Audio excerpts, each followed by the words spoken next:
Zimdancehall musician Malloti arrested for cyberbullying.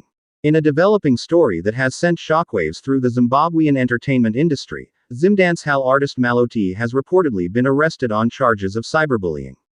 According to initial reports, the musician, whose real name is Namatai Bhobho, spent the night in police custody. The arrest follows a complaint filed by a prominent public figure, Prophet Passion Java, who alleges that Malloti engaged in a sustained campaign of online harassment against him. Details surrounding the alleged cyberbullying are still emerging, but sources suggest the attacks were made on various social media platforms. This is not the first time Malloti's name has been associated with controversy.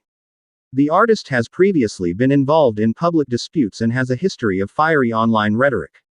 Her social media presence has often been a source of both entertainment for fans and concern for critics. The arrest of a well-known musician on such charges highlights the growing seriousness with which cyberbullying is being treated in the country.